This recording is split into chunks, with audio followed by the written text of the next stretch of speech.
Hello, everybody.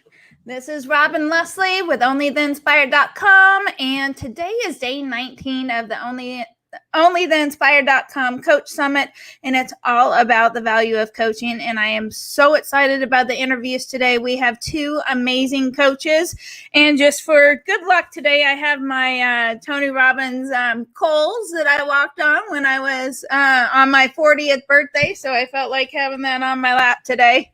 So that's my little good luck charm. So let us know where you're coming in from. There is a little StreamYard link on this post. Make sure you click on that so we could actually see who you are and where you're tuning in from. So just a little bit about onlytheinspired.com. So I'm launching a coaching platform that is launching September 1st. And this is 3.5 years, almost 4 years in the making. And I am so excited that it's actually here. And so I just want to give you an idea of kind of what it is. It's like a Netflix style coaching platform. So you will be able to go on there and look at all of the courses and all of the coaches, pick whichever ones that you want. You get access to all of them. You get access to all of the coaching, and we're also doing live group coaching. And so as part of your membership, just like Netflix, right? You could, a lot of people don't, there's some memberships that are super hard to get out of and some that are super easy to get out of. Just letting you know, if this is something and you do a whole bunch of trainings and you're not super into it or whatever, you can cancel at any time, or if right now is not the right time. So just want to let people know that you're not locked in for a year or anything like that. Just letting you know. But this is something that's going to be so valuable, and you're going to get all of the coaching that you want from any area of your life. And it is such a unique platform. It's a community. I am super excited about it. And so this coaching summit is just showing some of the coaches that are going to be on that. But not only that, all of the coaches on the summit are absolutely beautiful people, and you could tell their heart, and they're here to help you. And I just want you to pay attention as you're watching these interviews, how the coach's face lights up when they get to talk about how they get to help people, and really just appreciate that, because it's beautiful that these people, they know that their mission in life is to help other people go through the same things. And most of them, it's all trial and error, not trial and error, but where their weakness was or where their mess was is where their message is now. And so they all went through their own things in life. And when they came out of that on the other side, that is where they go, oh my gosh, I need to help other people with this. So I want you to really pay attention to their stories. And these interviews are not, it's not a training. It's not coaching right now. It's just really trying to get to understand the coach and what their background was and where they're coming from and how they can help you. And so it's absolutely beautiful. And I am so excited about our coaches today. So I have Ian Manheimer today, and I have Vivian Cobb, and I am so excited. So I'm going to bring up Ian. Hello, Ian. How you doing? Oh, and I can't hear you. I'm doing great today. Thank you. How are you? I'm wonderful. Wonderful. So I am so excited for you guys to hear his story. What did you say? You were voted most likely to be dead at 20? Yeah. So the running joke in middle school, because I was a crazy kid wrapped up in drugs, alcohol, fighting, doing all sorts of crazy stuff. And the running joke, they had the popularity contest, best dressed, most likely to succeed. I was voted most likely to be dead by 20. So here I am, 46. I've more than doubled my life expectancy, and doing pretty well. I'm pretty excited to be here. I'm pretty excited with what's going on right now. Absolutely. And so I can't wait for you guys to hear his story and how he came out of that, and what a beautiful life he's living now. And he actually won an award for being the most impactful man in his community. How cool is that? I think that's just amazing. It was a really nice surprise. And I can't explain how I felt when I heard how many nominations came in and from what different areas of my life. It was, I mean, people from when I was teaching, from, you know, people who've worked for me, people that I've worked for, just tons of recommendations, nonprofits that I support. And it was a beautiful feeling when I got that award. It was amazing. So people nominated you just out of the blue, or were you like on a ballot, or how exactly did that happen? So it went out as there was an organization, it was a nonprofit called Impactful People. It started as Impactful Women. Then after a few years, you know, people were like, why is it just for women? Why can't men be involved? And so they branched out, did Impactful Women, Impactful Men, and then co-branded as Impactful People. So it went out, Impactful People did an Impactful Person of the Year. So through that community, which I think ended up with about 4,000 members of that community, which is amazing, they put out, it was in the newspaper. They opened up voting, and here, submit your nominations here. And after they picked the top nominations, and then it went into the board decided based on, I don't know if it's number of recommendations or what stories touched them the most, on who they voted for as Impactful Person of the Year. So there was an Impactful Man, Impactful Woman of the Year. So I got it in 2018 for 2017. Beautiful. And this is where you live? Yes. And where is that? Is it Oregon? I'm in Vancouver, Washington, which is literally right over the bridge from Portland, Oregon. Okay, got you. That's one of the states that I have never been to. I've been to most of them. You'll have to come up. It is a beautiful area, and it is absolutely amazing out here. I grew up in South Florida, and I moved out here because I just fell in love with the scenery and waterfalls and mountains and beaches, and it's so picturesque and change of seasons. I don't know. I love it out here. And that's a total climate change from Florida. Yeah, it's a lot different. It's not as hot, not as muggy. It's definitely, it's a beautiful, beautiful part of the world. Awesome.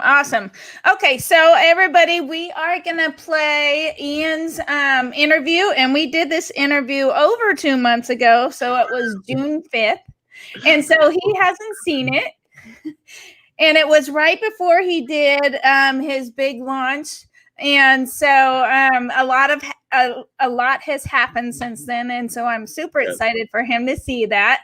And then we are going to open it up for questions and answers after we get back from that interview, and so make sure you stay tuned for that. If you have any questions, go ahead and post them in the comments, and also let us know where you're coming in from. If you're going to watch the interviews anyway, start a watch party or invite people to watch the interviews, because they are very powerful, and you will truly understand what I mean about the value of coaching, because both of these coaches today are just incredible, and I am super excited and very grateful that they're here doing these interviews with me. So make sure that you invite people, okay? And then we will see you in just a little bit, and make sure if you have any questions for Ian, put them in the comments. And then we will answer those questions after, and he'll be on live for after the interview. So I'm going to go ahead and share my screen. Ian, if you want to mute yourself, and then I will see you here shortly.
This is Robin Leslie with Only the Inspired, and I have the amazing Ian Manheimer with me today, and what a story he has. I can't wait for you guys to listen to him and get the awesomeness that comes straight from this man. So in a couple of minutes, describe who you are and how you help people.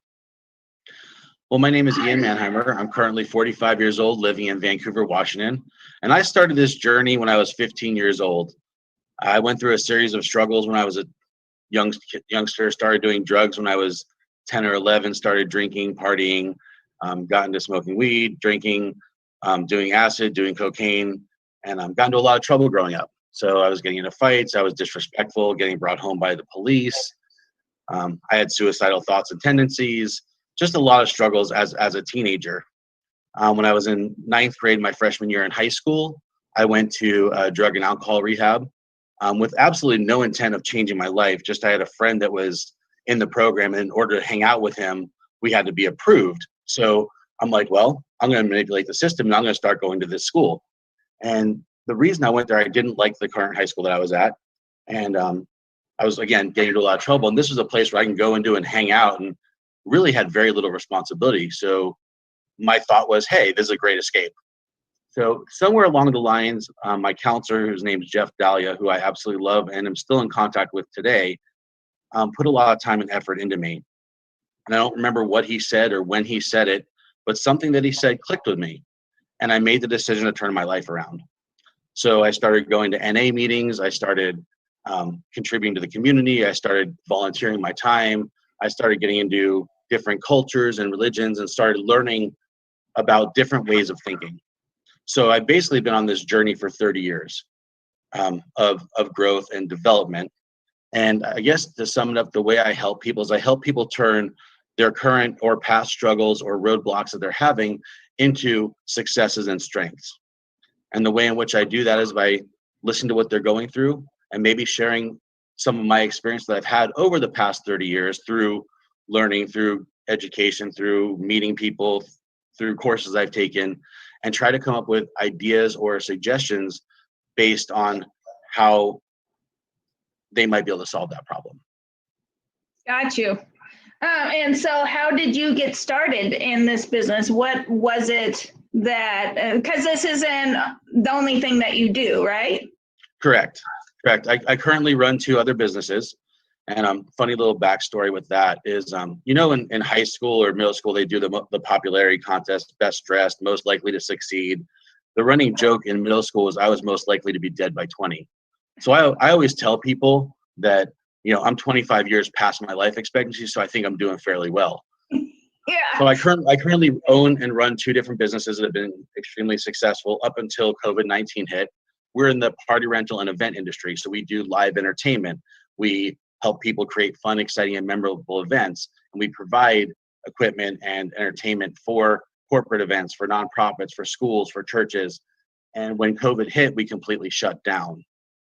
So moving forward, throughout my life, I've really just enjoyed helping people the best that I can. 2018, I won an award in my community called Impactful Man of the Year. And the way I won that award was it was by vote. Community members had to vote on somebody, one male, one female, that they felt was impactful in the community. So I had the highest number of nominations, and I had the most impactful stories from different people that I've helped. So I had former students write letters. I had other business owners, even my own competition wrote letters on how I've helped them. I had former educators that I worked with. I had just friends that I've helped write letters on, or I guess submit a nomination for me. So I won this award, and I had a friend who was a coach who approached me and said, well, now that you've won this award, what are you going to do with it? And I looked at her, I was like, what do you mean? I won the award because of what I do already. And she said to me, she said, yeah, that's great. You won it because of what you do. However, now you have a title.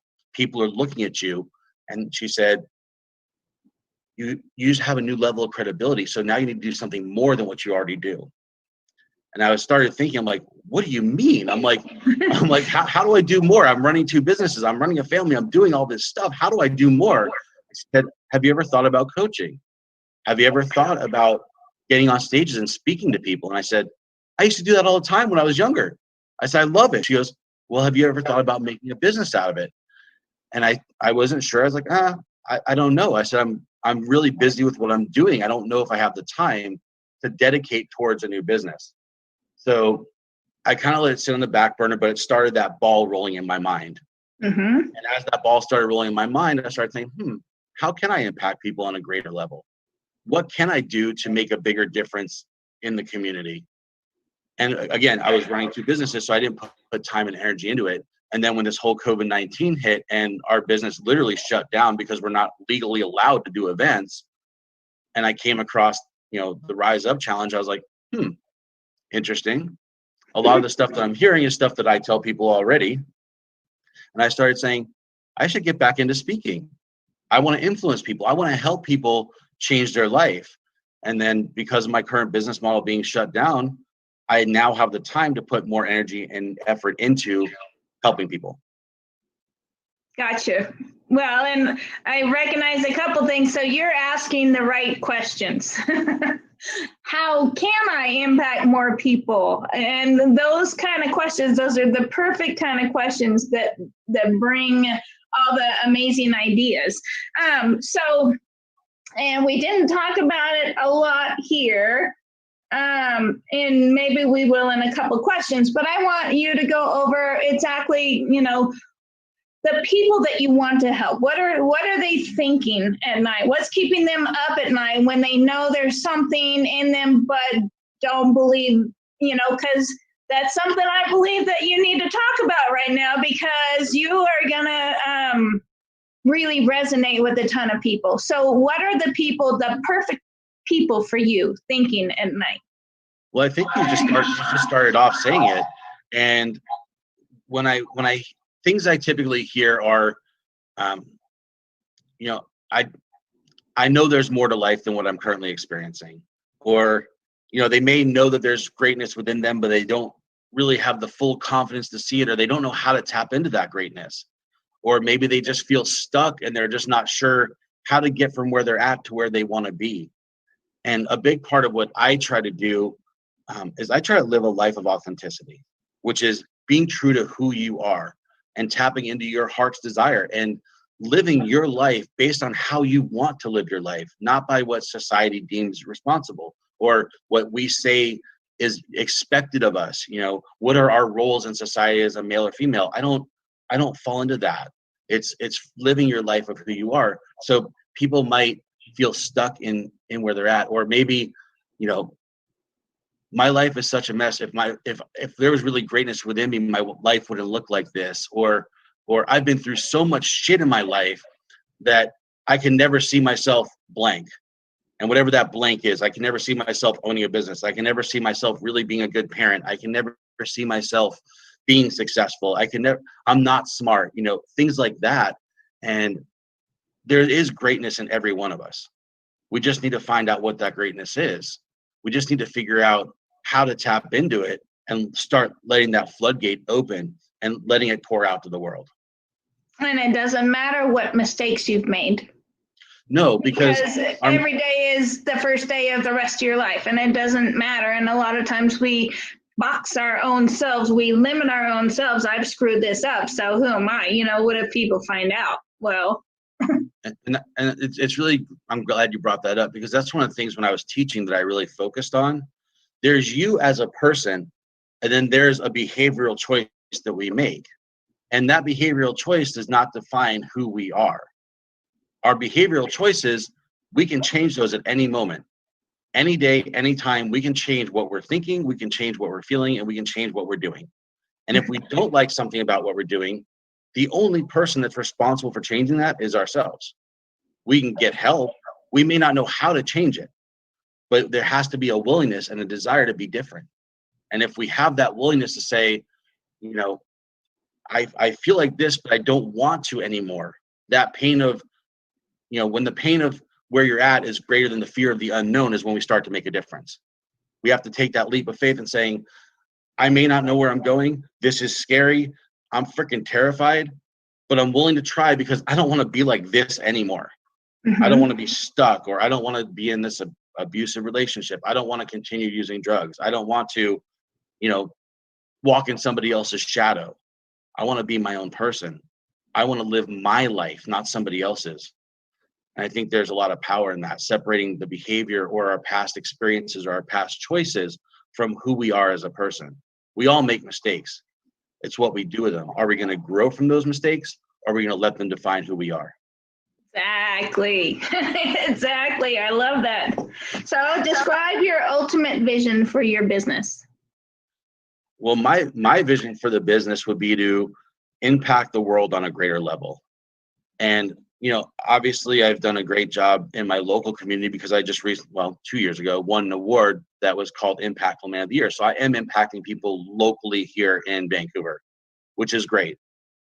What I would love to do is I want to impact people on a more global level. So I want to expand my reach, and I want to really help people transform from feeling average or just like everybody else, or maybe not even feeling there, maybe feeling below everybody else, to truly soaring and living a life from their heart, following their heart's direction, following their authenticity and being true to themselves, and waking up every day with confidence, with a pep in their step, with a vibrance, or a way to just feel internal happiness. And I've had this discussion with a lot of people lately, especially with everything that's going on. People are really stressed right now. I mean, one, we had this whole pandemic shut down our world, right? And I'm really grateful. I just had completed a 6-month program, and to be 100% transparent, if I hadn't gone through that program the past 6 months, I would be freaking out when this hit. My business is at a 94% loss for the year. That's a huge chunk of change, you know. But I have maintained such a positive attitude throughout it, and my mentality has been stronger than it ever has been. A year ago, if I hadn't gone through this course, a year ago, I would be freaking out because that's a lot of money I'm losing. However, the thoughts that I have control over are my own. I can look at the loss, or I can look at the appreciation that I have for where I'm at. I have the opportunity to make more home cooked meals. I have the opportunity to reach out to my friends and family. I have the opportunity to read more or do more of what I love. And it's been very powerful for me to be able to do so. So being able to help people, I guess, live that authenticity and create the life that they desire based on what their heart wants, not what our society tells them is the right way. And you could do that. And you've also raised 5 kids, right? I raised 5 kids. I've got 4 grandkids. I've adopted all my kids' friends and everybody else under the world. And, like I said, even my own competition, I've taken under my wing and helped them. So I'm all for it. I don't know. I love helping people.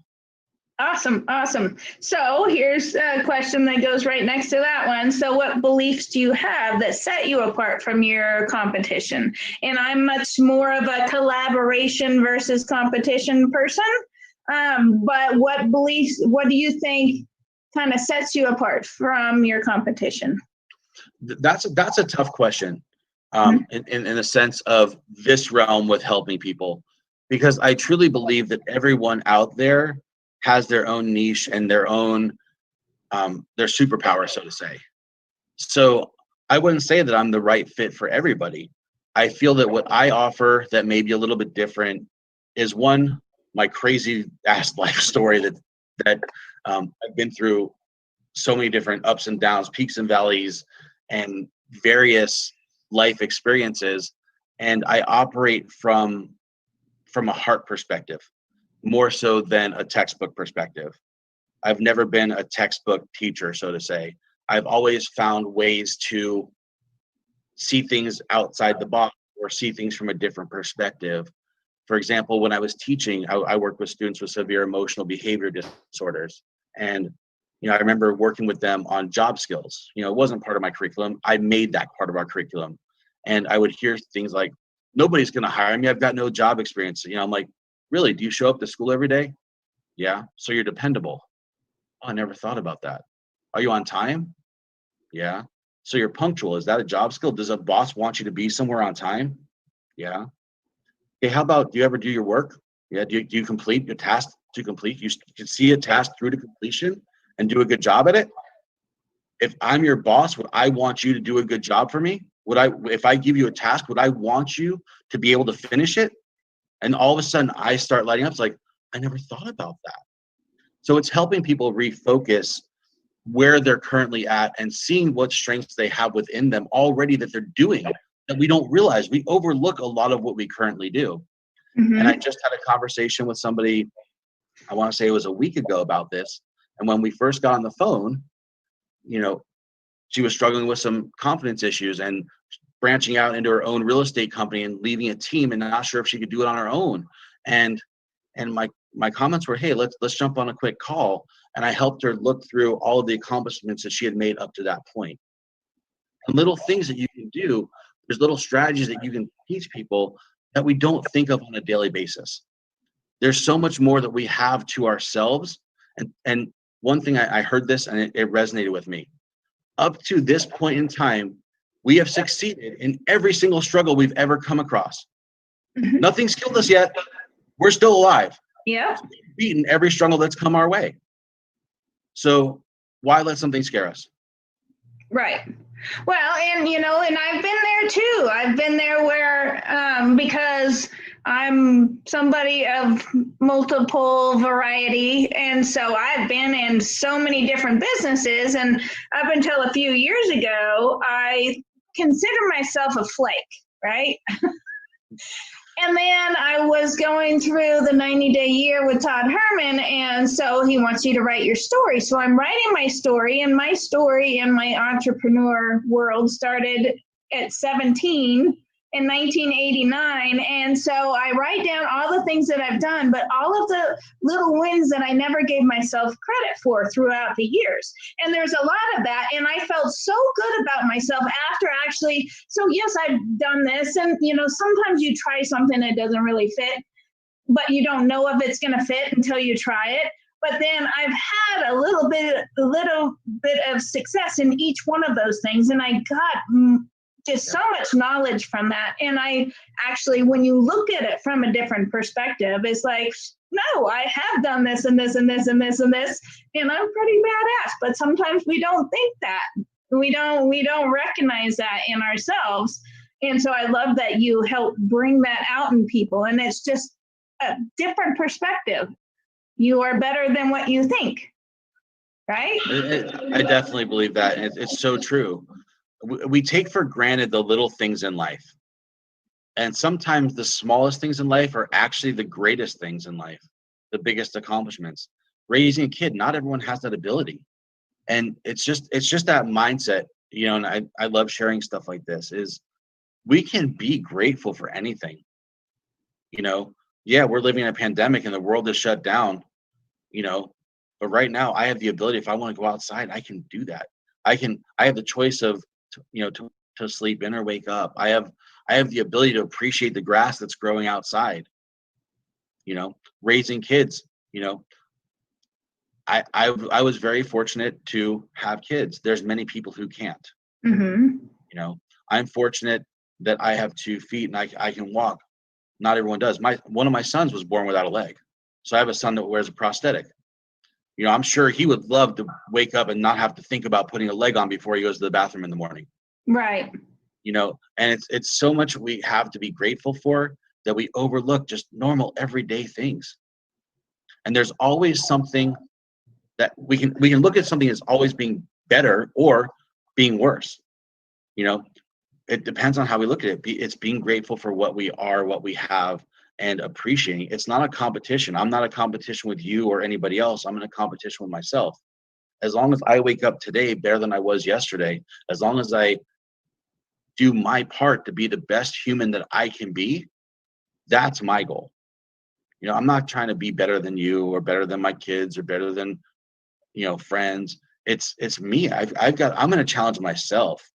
And there's a poem that I received when I graduated high school and it recently came back to surface a few months ago. It's called The Man in the Glass. Have you ever heard that? I don't think so. It's an amazing poem. I don't know if you want me to share it or not. I could share it another time, but sure, go for it. So now you're putting me on the spot, testing my memory. So it was given to me when I graduated high school. Growing up, I was raised by a single mom, and like I said, we went through a lot of struggles. Sometimes she had to work 2 and 3 jobs just to keep a roof over the head and food on the table.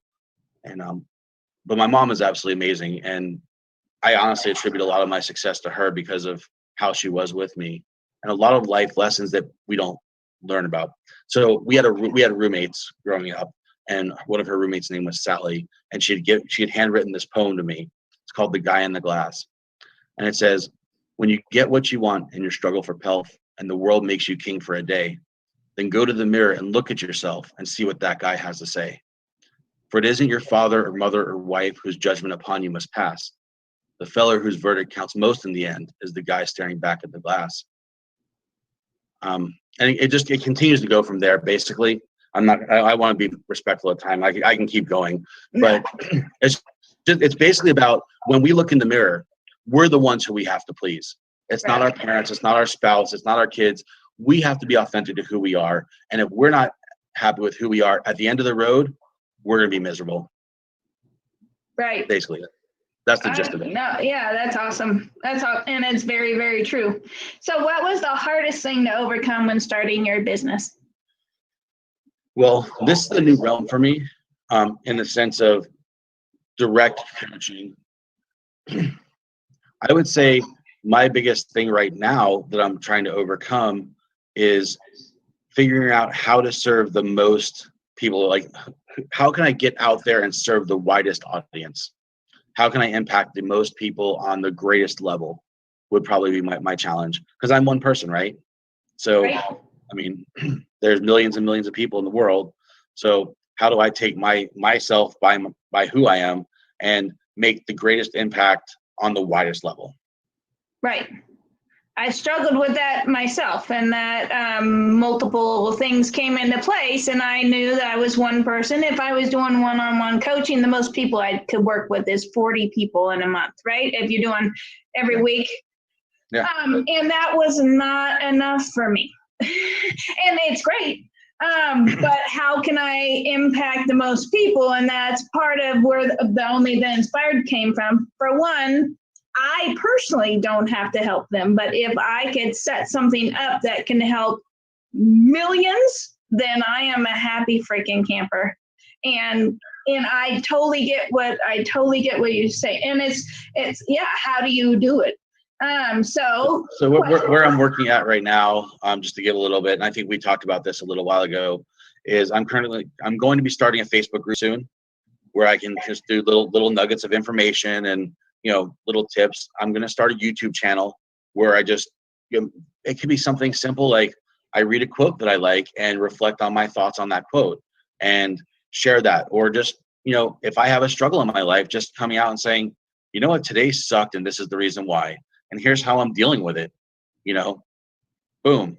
And just sharing little insights. And then I'm going to be starting July 2nd. And hopefully this is going to take off with, more than my local area, is I want to do it's going to be called the 30-day, 30-second flip the switch challenge, where we're going to be focusing on, I'm not going to share too much about what we're going to focus on, but so that's one way to try to get out there to reach more people, and little things that we can do on a daily basis for 30 days and taking where we're at right now on day one.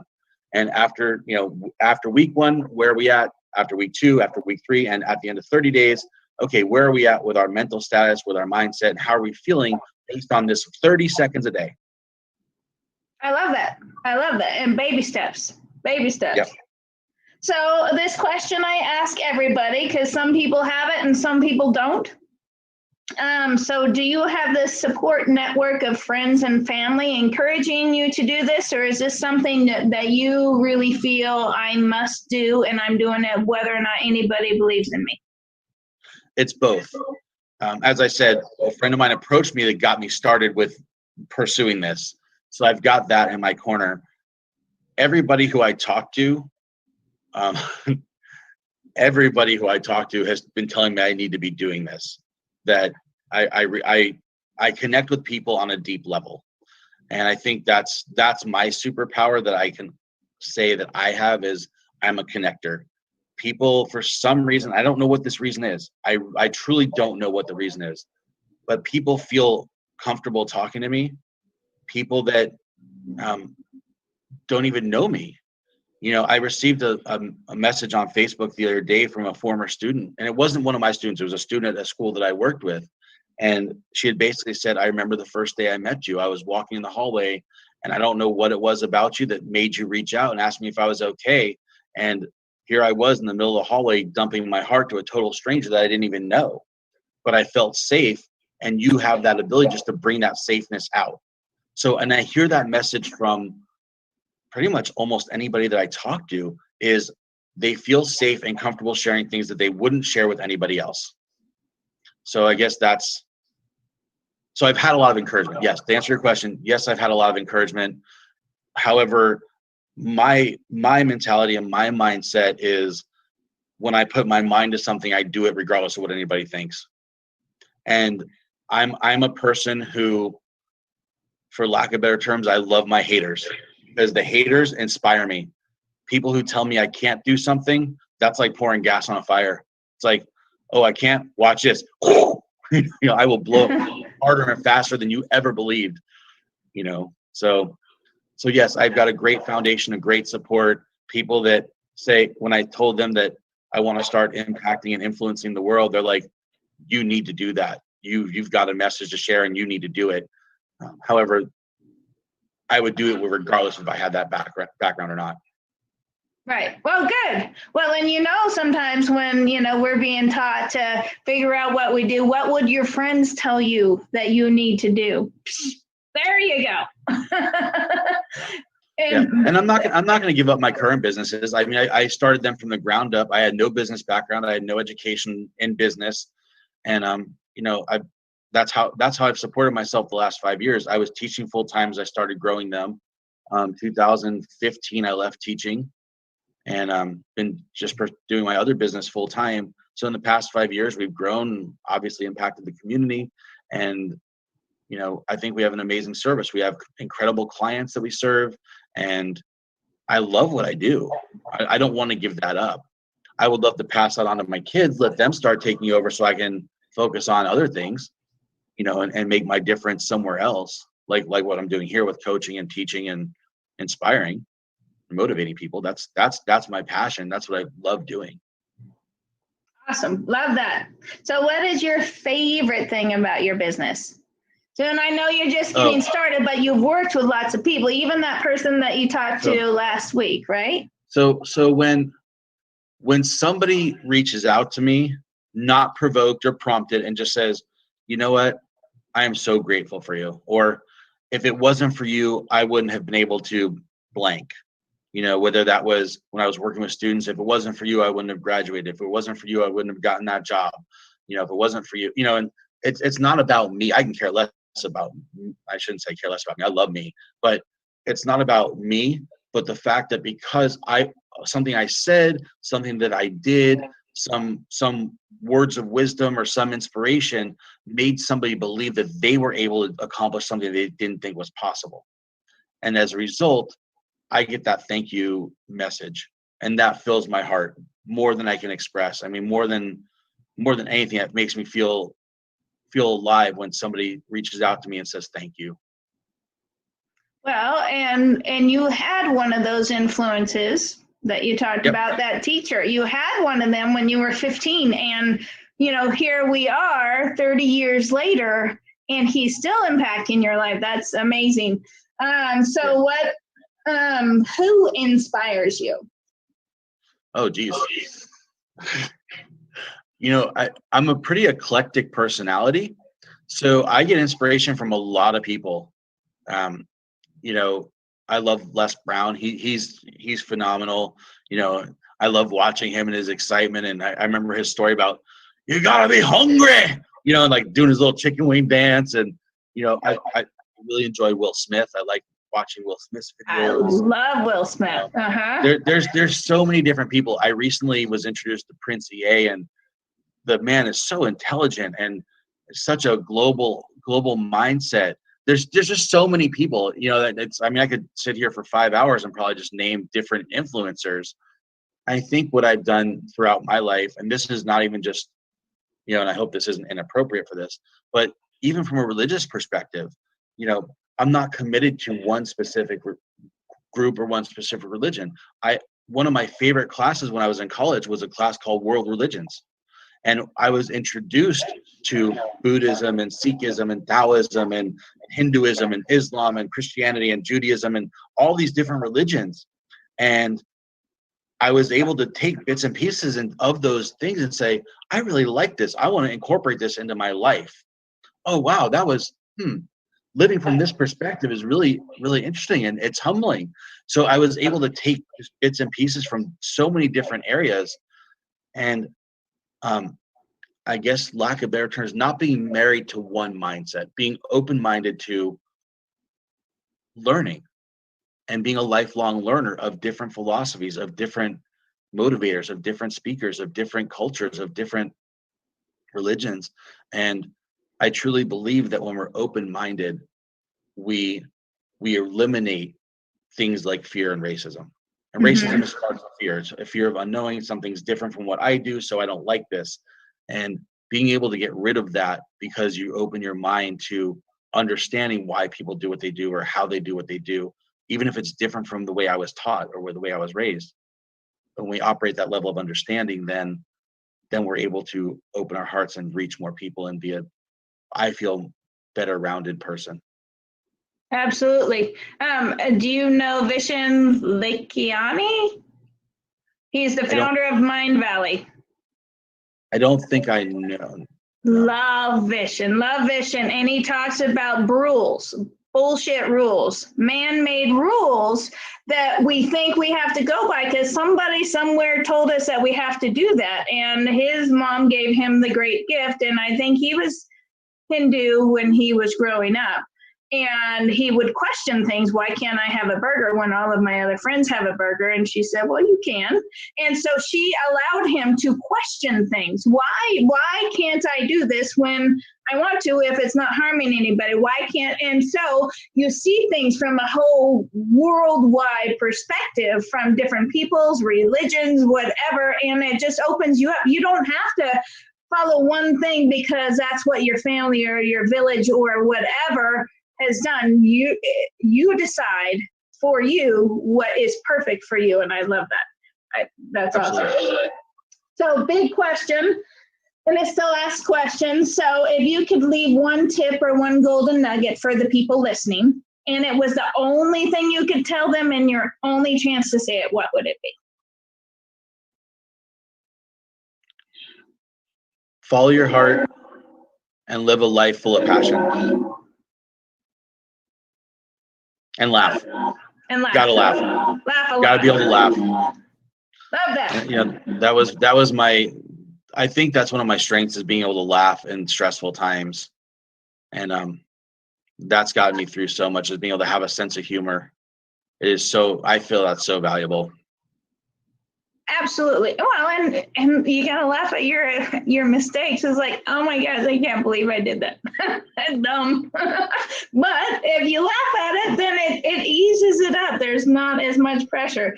So is there anything else that you would like to share with anybody? I know that you're gonna offer a 15-minute consultation for somebody if there's something really heavy on their heart and they just want to talk to somebody. You know, because I'm sure a lot of people connect with you, but is there anything else that you want to? It doesn't have to be something heavy on their heart. Maybe something they're just feeling stuck with, or just want to kind of brainstorm ideas around, or, you know, I love connecting with people. So if people want to reach out and say, hey, you know, I thought about blah, blah, blah. Tell me what the blah, blah, blah is, or if you're feeling stuck, or, you know, if there's just something, you know, if there is something that I said that you liked, I want to hear about that because that inspires me. You know, so let's, you know, reach out. I would love for people when I'm going to start that challenge on July 2nd. I would love for people, if they want to jump in on that 30-day, 30-second flip the switch challenge. I would love to have people do that. People share it. I truly believe that, you know, 30 seconds a day, we can actually change our lives very simply. So I would love for people to jump in on that. You know, I don't know how many friend requests I'm allowed to have on Facebook, but I will be starting a Facebook group. So if people want to join that, my commitment is I will respond to messages. I am authentic. I want to connect with my audience. So if there are people who want to connect with me, please do so. I will always respond. You know? Awesome. I think the limit's 5,000 to have personal friends on Facebook. If you had a fan page, then there's no limit. So basically, if you would love to connect with Ian for this 15-minute consultation, or to actually join his challenge, which starts on his birthday, just saying, it's a great birthday present for him. Find him on Facebook. It's Ian Manheimer, Manheimer. And send him a friend request, send him a message. Yes, dear. I would also, I want to say that, so you got to find me, because apparently there's more Ian Manheimers that I didn't know existed. Oh, really? So, yeah. So my current profile is me with a giant magnifying glass over my eye with a goofy looking face, because I like to be goofy.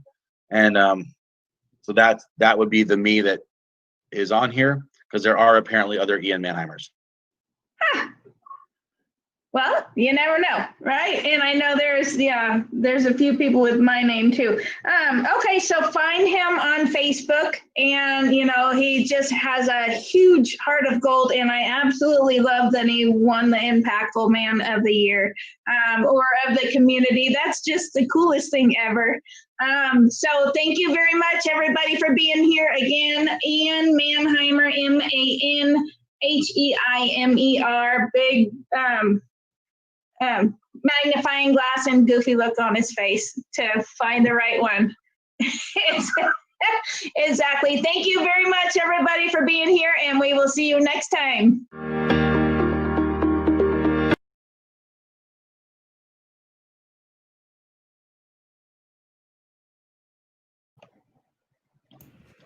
All right. So how was that for you?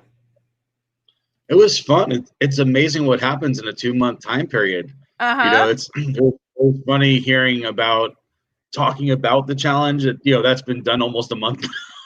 So it was kind of funny listening to me. I think that was when I was just starting to think of it. Like, I think when we did the interview, I was just right then starting to think about, what am I going to do? How am I going to do this challenge? And, here it is almost a month afterwards, and we've got a great following and a lot of movement on it. And I'm actually going to be starting, I'm saying this out loud, so that means I have to do it, as I'm actually creating one of my programs is going to be called the Flip the Switch program, or Flip the Switch course. You want to show us your shirt? Shirt? Oh, my Flip the Switch. Yay. Flip the Switch. It's about, it's all about mindset. Taking just like a light bulb, you flip the switch, the light turns on. Kind of the same concept with it is. We flip the switch to light up our lives. Yeah, and it sometimes is that literally that easy. Just one switch, one bing, and everything changes. Well, it's all in how we think. And I had this conversation. I had a phenomenal conversation last night with somebody. Loved the conversation. We're on it was a Zoom call, or one of these calls, hour and a half. He owns a company called Unleash You Now, and it was like, this is the first time it felt like I was looking in a mirror talking to somebody. Stories were perfect, like no joke, almost verbatim on some of the stuff. Like I was asking him to explain his company and how he got started, and it was almost like listening to the exact same thing that I say, and some of the exact same life experiences.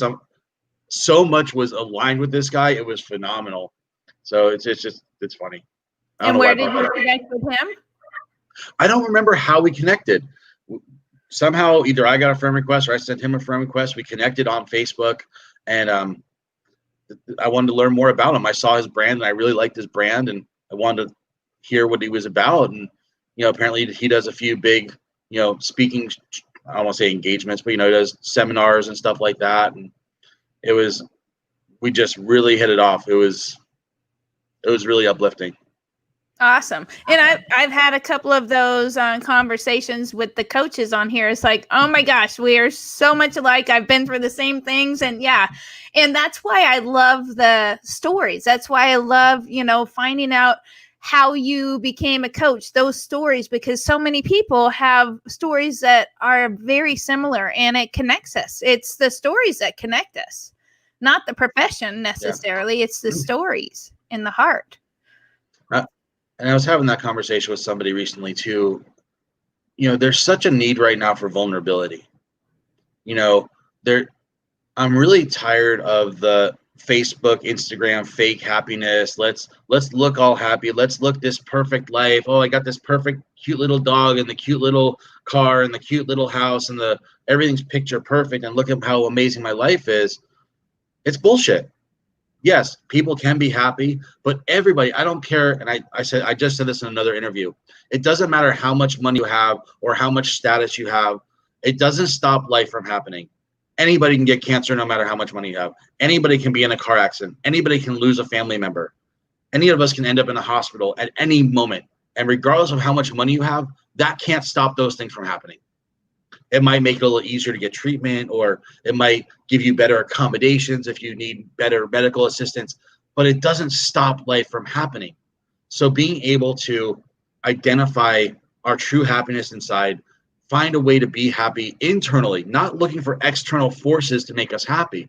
Because if we're truly happy on the inside with who we are and truly have that internal just gratitude and appreciation, all those other things, the house, the dog, the car, the vacations, those are bonuses. They add to our happiness. They don't create our happiness. They add to it. And I think if we can get that mindset flipped to being happy, being grateful, being appreciative in general, regardless of our situation, regardless of where we're at in life, everything becomes a bonus. For sure. And Joyce Martella is here. Hello, Joyce. And what you said in the video, you were saying how you wanted to maybe do YouTube videos and be vulnerable. Like, all right, this is what I'm struggling with today. And this is how it's making me feel. And I appreciate that vulnerability, because everybody tries to put on I'm so strong, my life's together, I'm not falling apart today. And some of us hide that better than others, but I love being able to be open and share those hard times, because other people go, oh my gosh, I'm going through the same thing. Thank you so much for saying something. And then you could connect that way. But yeah, I love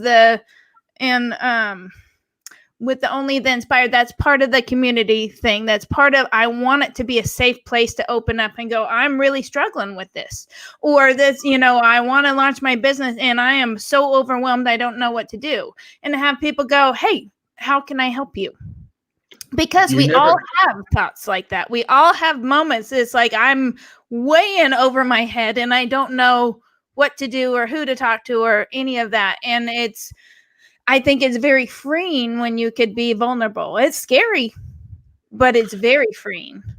And you never know who needs to hear your story until you share it. Exactly. You don't know the one person that needs to hear what you have to say. And by being vulnerable and opening up, you may just save a life. I mean, I've seen so many stories.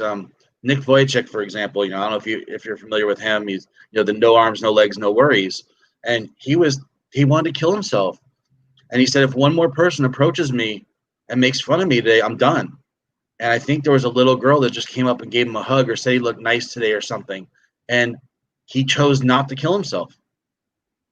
You never know what we share, if it's going to have an impact or not. So get out there, share your story, say who cares what anybody thinks about you? Who freaking cares? Seriously. We're not here to impress society. We're not here to, yes, there are certain roles. If you have a profession, you can't go out there and, do something that's going to be hurtful to your, who you are. So if it doesn't go against your core values, that's what I think is important. Having core values and being vulnerable and saying, you know what, I'm struggling. I'm not happy with what's going on right now. And when we do that, we're not only possibly helping other people, we're allowing ourselves to be helped. So we get it out there. We release those feelings. And maybe somebody else will have something that's important for us to hear. Maybe we need to hear it. Mm-hmm. Who knows? The universe works in magical ways, and we don't need to understand how or why it works, but we just need to know that it does. And if we allow ourselves the opportunity to forgive and feel and get through things, then we will. But if we keep it inside and we keep stuffing and we keep holding on to past traumas, we're never going to get past them. Absolutely. And Miss Vivian Cobb is here. I'm going to bring her up. And then Joyce also made a comment, so I'm going to read that also. Hello, beautiful. Hello. So Joyce said, as we are wounded in relationships, it is also through relationships that we will heal. That is beautiful, Joyce. And that is so true. That is very true. Yeah, in human connection, there's so much power in human connection, and we do that through stories and feelings and being open, and pretending that we're perfect doesn't connect anybody to anybody. And it just skews everything. It skews, well, how come my life's a mess when I look at all these people who everything is just wonderful in their lives, which is not true. That's only the part that they're showing us.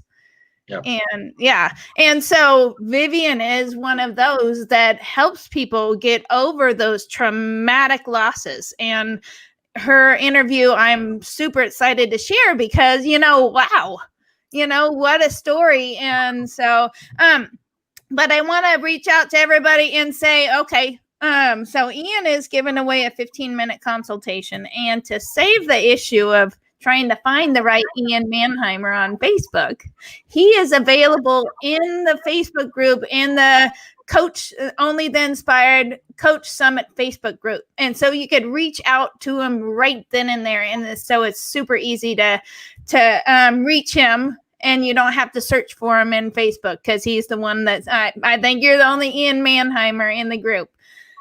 And so I will, yeah, and I will put that. So all of the coaches, they're all giving away something. And so under the announcements tab, you'll see a guy swinging his jacket, and it says giveaways. That's where I'm going to have Ian's contact info, and I could even, share his, well, he'll be tagged. All you have to do is click on the tag, and it'll bring up Ian, and you can instantly send him a message right then and there, which is awesome.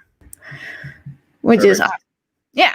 And if anybody has any questions for Ian, you can put them in the chat, and or you could just reach out to him right in the group. And that's what I love about the summit, is the coaches are right there. They're available for you to reach out anytime and go, hey, I loved your interview. I'd love to talk. And so, yes.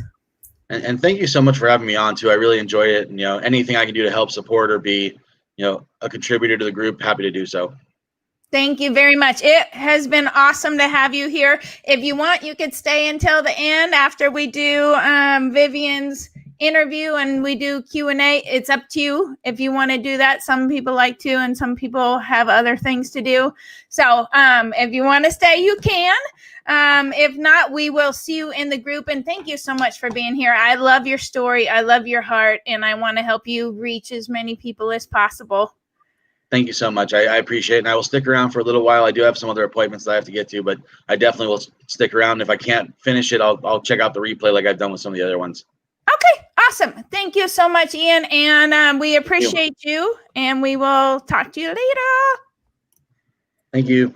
You're welcome. Hello, Miss Vivian. How are you doing? I'm good, Miss Robin. How are you? I'm good. You're still going. Love your heart, man. This has got to be just unbelievable every day. Wow. I am so impressed with you. Thank you. Well, and good to have you here, Ian, is what Joyce said.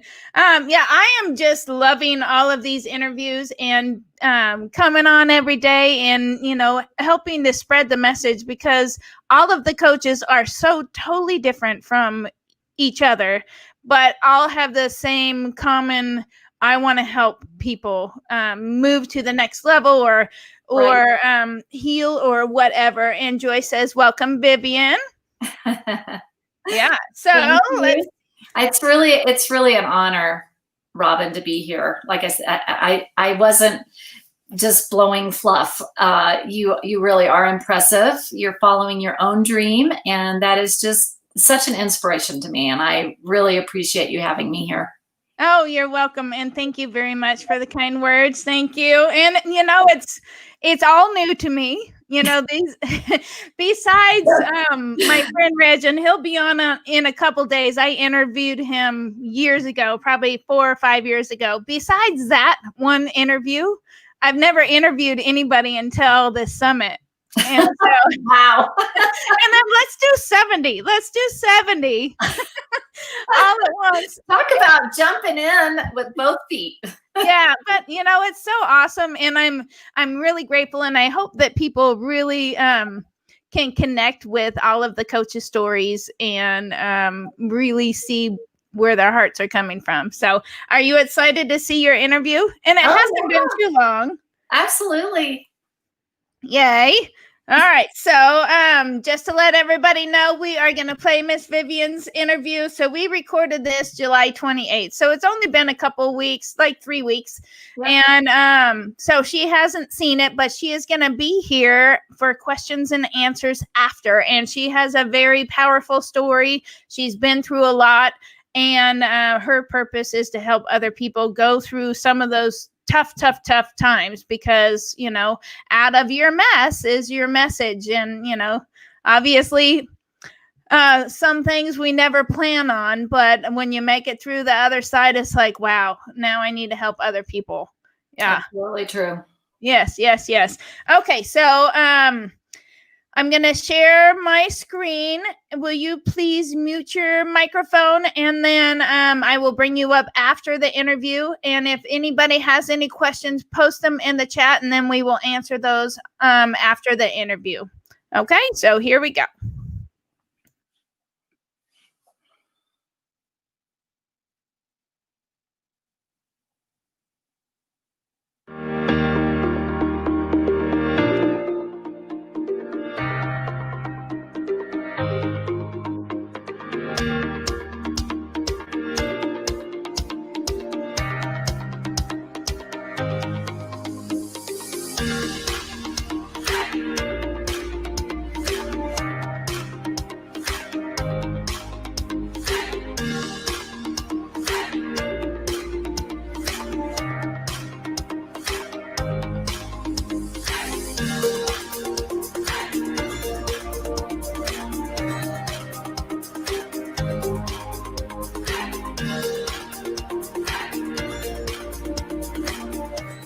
Hello, everybody. This is Robin Leslie. So glad to have you here. I'm doing another amazing interview with the beautiful Vivian Cobb today. So I can't wait to hear her story.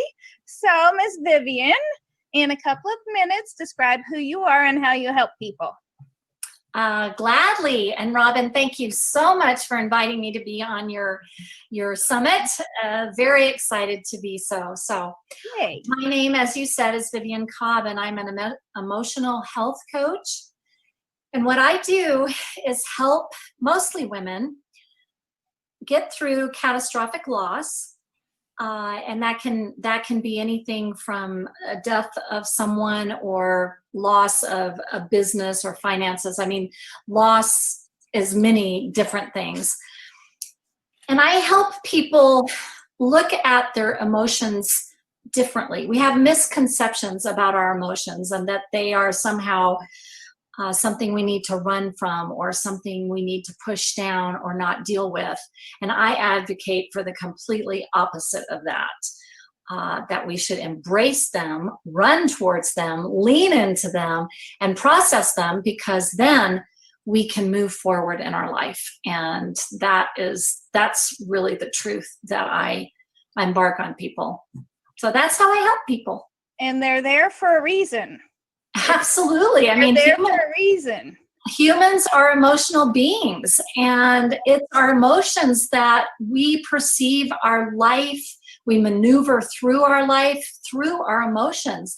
If you're stuck in anger, you're going to look at everything through anger. Everything's going to make you angry. So until you can get that mask or that filter off and process it and figure out why you're looking at things that way, that is exactly right. We have to look at our emotions, and they are there definitely for a reason. I love that. Well, and fear also. Fear Oh, is, it's a fight huge. or flight thing, and it's showing up for a reason. And so, yeah, if you run from it, if you dumb it down, then you might not figure out what's really going on. If you embrace it and kind of, Right. move Exactly, towards it, exactly then right, Robin. yeah. Exactly. You got it. You hit it on the head. And a lot of people are really afraid to do that. They're conflict phobic, or they don't know what to do with their emotions. And that's why I'm here, is to help them look at them, not be afraid of them, and like I said, view them in a different way. Because we do live in a society, unfortunately, that does not encourage emotional health, really. We're more encouraged to go have a drink at the bar and forget about everything. And the thing about emotions is they do not go away. You can suppress them. You can suppress them for a while. You can suppress them for years, but eventually they will come back and bite you in the butt. And when you're talking about loss, like you're talking about, it's an enhanced extreme emotion for the most part. It's not a slight annoyed. It's like, wow, you just took the biggest blow that you've ever had, and you don't know how to deal with it. So I love that you're helping people go through that. Yeah. Right. And you're right. It takes those events sometimes to help us realize that our emotions are there and that we need to deal with them. Because you're right. Every now and then there's a little annoyance, and you can say, yeah, not worth it. But when something's amplified like that, yeah, you got to take a look at it, because it'll affect every aspect of your life, every aspect, how your relationships are. That's why marriages fail when something really bad happens, or, friendships fail. It's because people can't deal. And not only the people that are going through it, but the people who are observing also, because you might be living out their worst fear and they can't deal with their own emotions around that. So yeah, it's how we relate to each other. It's really important stuff. It really is. Yeah, I think it's beautiful that you're helping people with that. So how did you get started in this business? Was it an event or a series of events that happened to get you to want to help people through that? Yeah, I'm one of those people who have had a little bit more to deal with in their lifetime than most. Kind of had a very volatile childhood, due to alcoholic parents and that kind of thing. But I think again, back to the example of the amplification, about 9 years ago, my husband died. And it was a second marriage for both of us. And he was a very wealthy man when I dated him and married him. And we were only married 4 years before he died. We were together 10 total. But what happened was he invested all his money in real estate right before the real estate crash of 2008. And so he lost a lot of his fortune. And then he spent what cash he had trying to keep everything afloat and keep up the disguise that something had gone really wrong. And he was an entrepreneur, very successful. And I think in his mind, he thought everything was going to turn around. He was going to be able to save everything. And that didn't happen. He died. And so when he died, I found out that my house was in foreclosure and I was penniless. Oh my gosh. Well, I'm sorry. So that's the catastrophic loss I'm talking about, and the compound grief. Not only did I lose my husband and my partner and the love of my life, but I lost my lifestyle. I lost everything else at the same time. So you can imagine how I was literally brought to my knees, in figuratively and literally. I was shattered in so many ways. And I had to deal with his estate for quite a few years because he kept everything in his head. So it was really hard unraveling all the financial stuff and all this stuff. And there were creditors and people wanted their money. There was no money. And it was just very time consuming and overwhelming. So it took me a couple of 3 years to get through that before I could even start grieving him. and I lost my house in the meantime and that sort of thing. But once I was able to kind of step back and look at it, I did start dealing with my own emotions around all of it, because I was able to run just by being so busy and overwhelmed. And a lot of people do that. They stay so busy so they don't have to deal with anything, right? Yep. But once that started settling down, I had to deal with my anger. And, I was furious at him for leaving me like that. I was, but I still missed him and loved him and wished he was there. I was just being bombarded by every single emotion that we have as humans, frustration, fear, what's my life going to be like, and guilt, what could I have done different, and shame, oh my God, people are looking at me, and feeling sorry. I mean, the entire gamut. And I realized in that moment that the more I dealt with it, the better I felt. That I actually, by staying away from processing my emotions, just made it worse and worse and worse. The weight of it was just almost unbearable. So I started going in layer by layer. We've all heard the onion being peeled back analogy, but just, processing my anger and saying, and learning to forgive him and learning to forgive me, and just dealing and going through it, even though it hurt like hell, crying and screaming and doing whatever I had to do to get through and to purge all that pain out of my body. And through that process, I came up with an idea to help other people, because quite frankly, Robin, I had my core set of friends who were there holding me up and helping, and God bless all of them. But I lost so many friends during that, or people I thought were my friends. And like I said earlier, it took me a long time to realize it wasn't about me. It wasn't something I had done. It was their inability to deal with their emotions around watching me possibly live out their worst nightmare. Oh, what if my husband dies and leaves me like this? Or what if I lost all my money? What if my house was foreclosed on? And they just turn away. They literally don't know what to say. And so they turn around and turn away. And there's a lot of pain involved in that as well. So you just have layer upon layer. And I've talked to so many people who are like, yeah, that's what happened to me. And oh my gosh, that was almost harder than the actual event, So I just came up with this idea that I wanted to create a community and be a support to people who are going through the same thing that I went through. That I could somehow use my experiences and my story to help others get through what they need to get through. And it doesn't have to, and there's no competition. Oh, well, I did even better than that. I lost, 5 people in my family. Oh, whatever. It doesn't matter. Everybody processes differently. Everybody thinks of their loss differently. It's a very personal thing.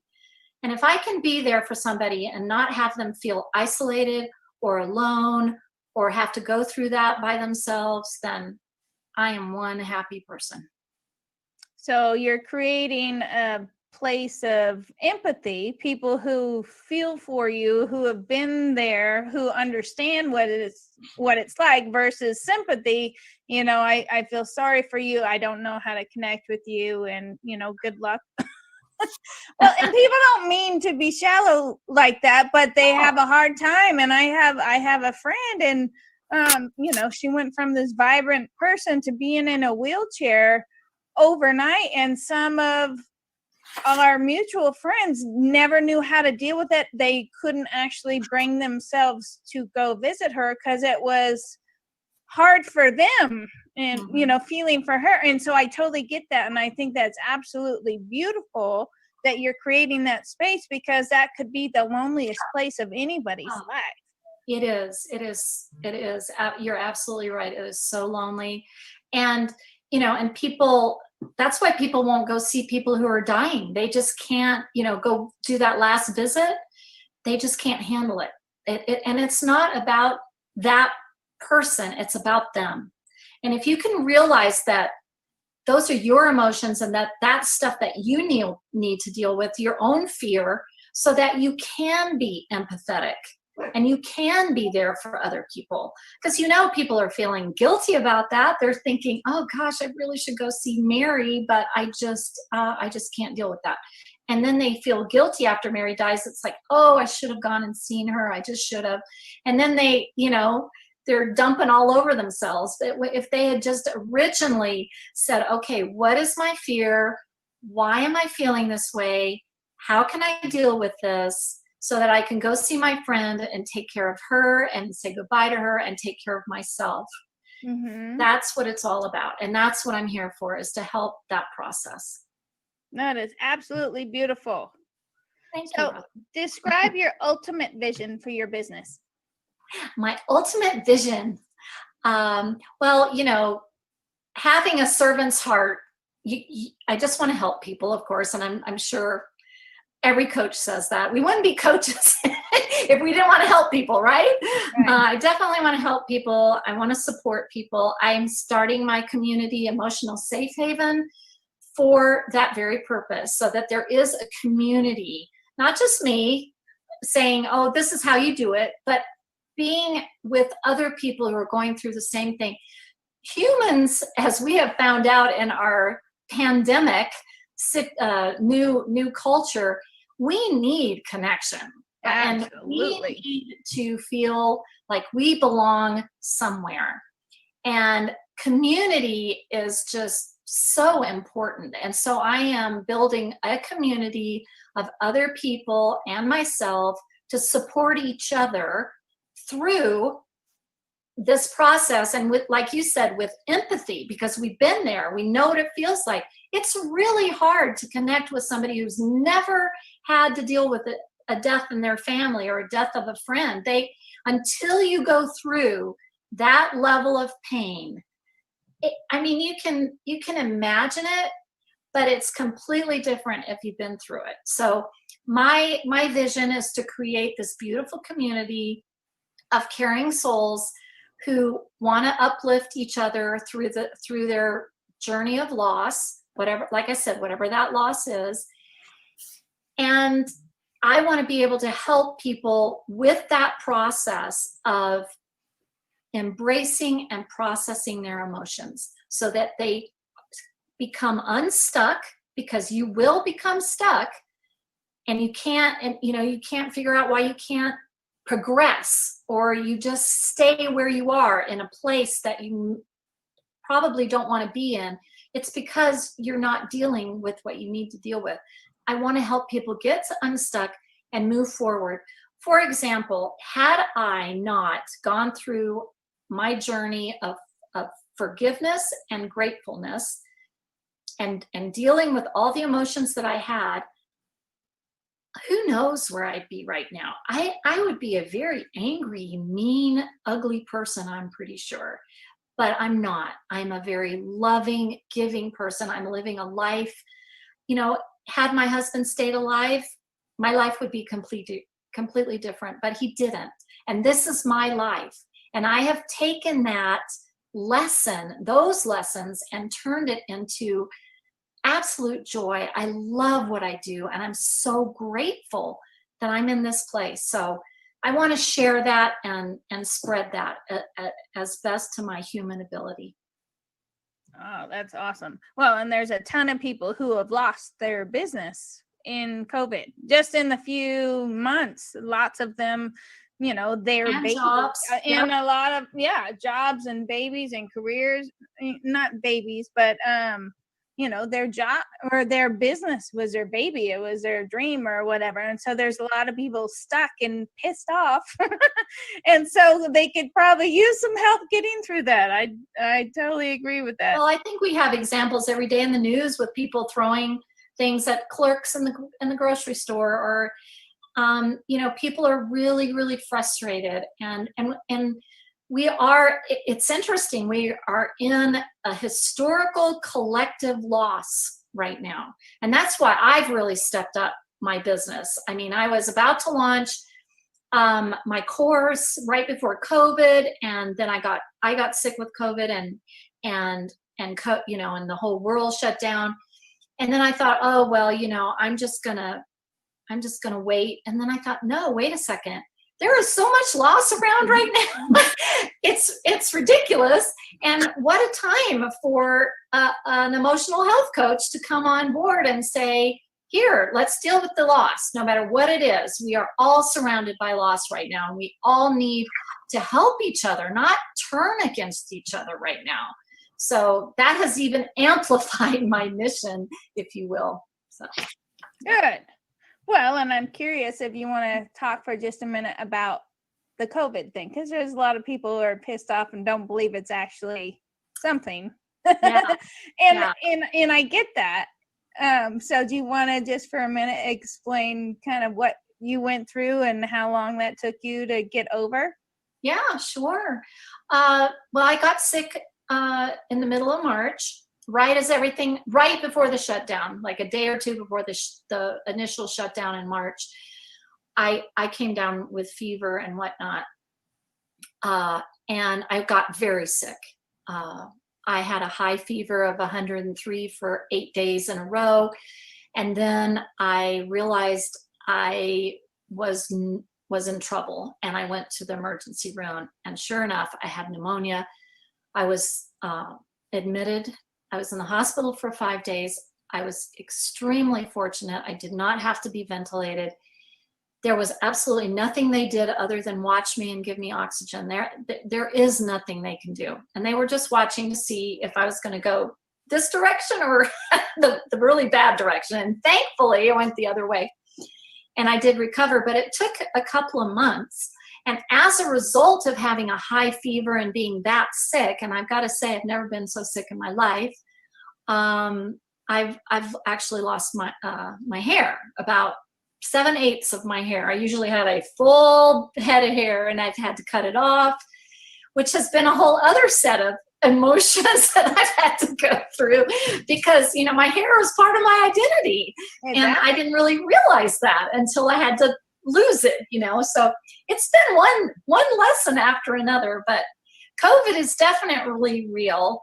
My poor children were scared to death that they were going to lose me, and it's just it is a really scary thing. And I think the unknown of how it's going to hit you, some people have virtually no symptoms and other people die, and you just have no idea where you're going to hit on the spectrum. And I think a lot of why people are trying to say that it's a hoax or whatever is because, again, they cannot deal with the concept that they might get sick and die.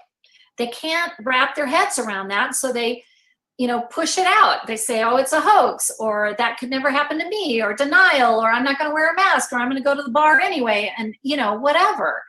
And that's all part of not processing, where is that coming from? Why are you feeling that way? And it's like you said, Robin, it's all about fear. They're just afraid, and they don't want to look at that fear. They don't want to, and I tell my clients, it really is a consciousness. It's a conscious and mindful effort to be in touch with your emotions. It is not easy by any stretch.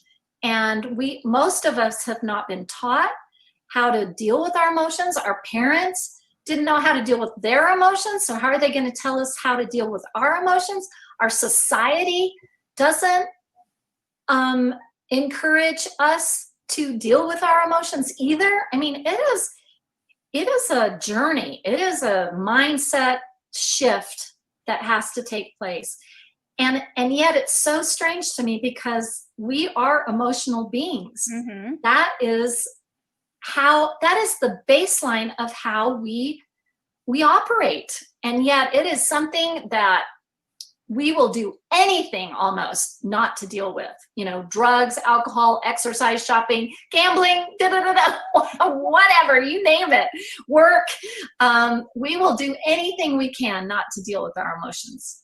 And that's got to change. If we're gonna change this world and we're gonna change our culture, we've got to start looking at ourselves. And I think the pandemic has been an awesome opportunity for people to go inward and reflect and stop all the busyness and realize, wow, I do need to connect with people. I miss hugging and looking into people's eyes for real, and all of that.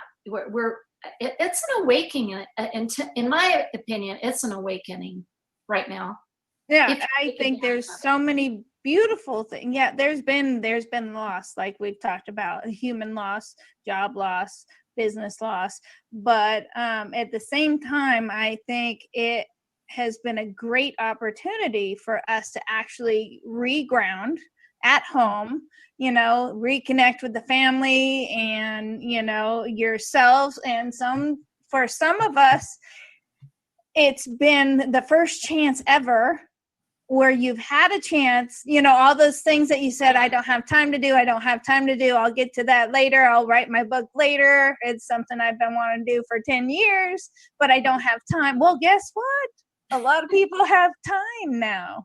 Yeah. And, so it all depends on how you embrace it. And from a numerology standpoint, this is a 4-year, which is a grounding year. It's back to the simple roots and stuff like that. And so it can be beautiful if people can slow down and embrace that and go, okay, so, and I think it's taken us back to the things that are most important to us.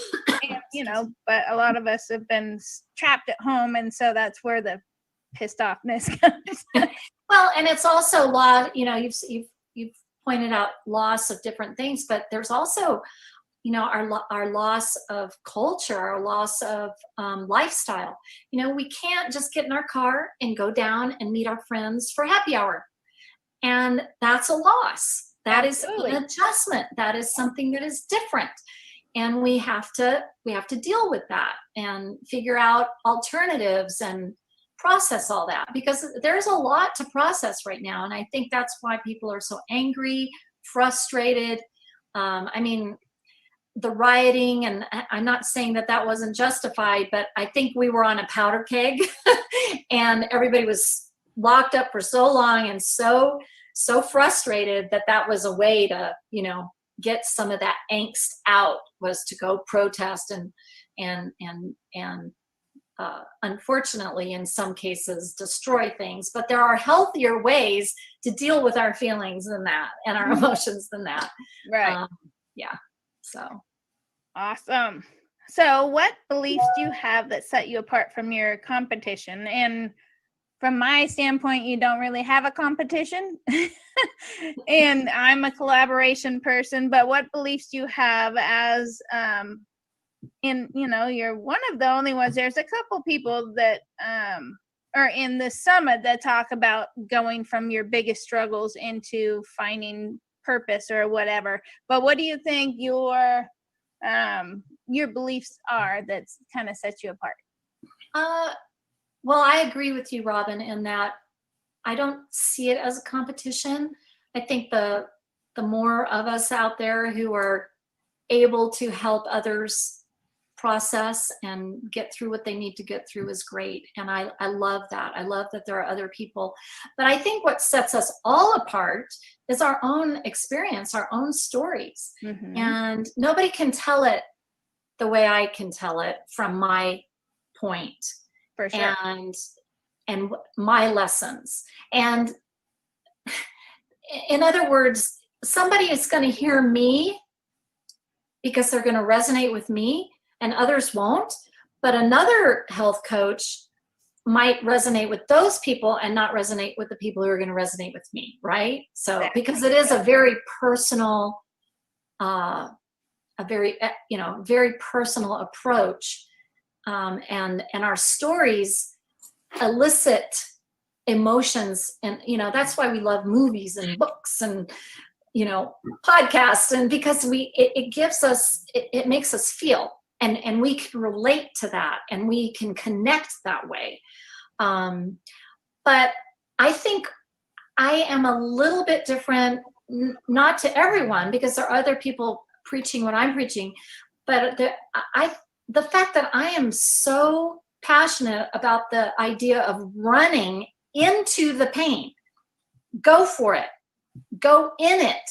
Dive deep. Go into that big old grief wave and let it just wash over you, and just, grab it with both hands and really take it in, take that pain in, because there is no way to feel true joy, authentic joy, without the flip side. Everything in our world, dark, light, male, female, everything has an opposite. Mm-hmm. And we need all of it. How boring would the world be if we were all women? We need the male perspective. The male needs the female perspective.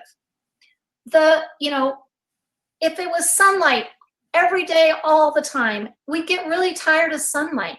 We love the dark because it makes the sunlight brighter. And the same thing with our emotions. We have to have the bad ones in order to really enjoy the good ones.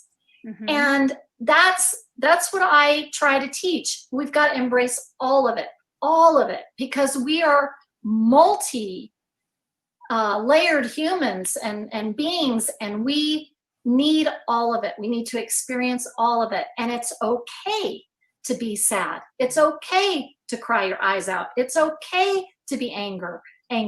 Anger is a great propeller. I've never been more productive than when I'm pissed off. I get my housework done 3 times faster. You know what I mean? So if you can learn to take that emotion and make it help you, propel you, they're, like you said in the very beginning, they're there for a reason. All of them are there for a reason. And that's a mindset shift that I absolutely believe in, and maybe sets me a little bit apart. Yeah. And I agree completely. So what was the hardest thing to overcome when starting your business? Well, my emotions, no. My emotions of fear. When I started this, I was like, who's going to listen to me? I'm just some lady that had some really bad things happen to her, and I figured out how to get through it. Who's going to care? But what I found out is a lot of people care. That they love hearing my story, and they love hearing the resilience that has come out at the other end, and it really inspires them. But I had to get over the fear that nobody would care or listen to me or, anything like that. And confidence, I had to think, can I really do this? Can I really make a difference? Is it going to be taken well? And then I had to realize, what? Some people are going to go, oh my God, what is wrong with her? But there's going to be a lot of other people out there who are going to say, wow, yes, I needed to hear that. That makes sense to me. I want to do that journey. And so that, I think, just my own limiting beliefs. If you can get over those, you can usually push forward. And so, we all have those at some level, for sure. Absolutely we do. Absolutely we do. So I'm curious of your answer on this one. So do you have the support network of friends and family encouraging you to do this, or is this something you feel compelled to do and you're doing it no matter what anybody else says? I think a little bit of both. I think I've reached the point where I am compelled to do this. It feels right. It fills me up. I'm very passionate about it. And it makes me really, really happy to know that I'm helping and that I could possibly help. When I go out on a stage to speak, I always think, if there's just one person out there that I can touch their heart, just one, that will have made all of it worth it. But I am really fortunate to have a coach and mentor who has just been phenomenal, and several actually. I have an assistant who helps me, and he keeps me focused, and I can bounce stuff off of him, and it's so awesome. And he's really young, which is really fun. And he's a college student, but he has just been such an inspiration to me. and has really helped me. My family, very supportive, very sweet. I have 3 of my own children, and then I have 3 stepchildren. And all 6 of them are just so sweet about the fact that I want to go out and tell this story and change lives. And they are so supportive. And then I have friends, those core group of friends who stayed with me through it all are still there, still saying, yes, Vivian, this is what you should be doing.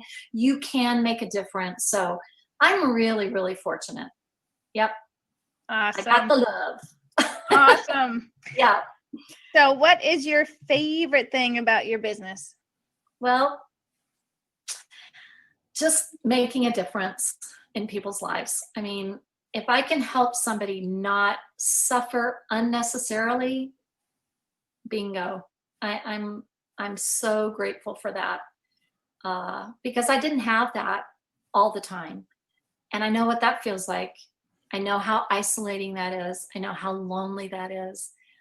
And I don't want that for anyone. So, making myself cry.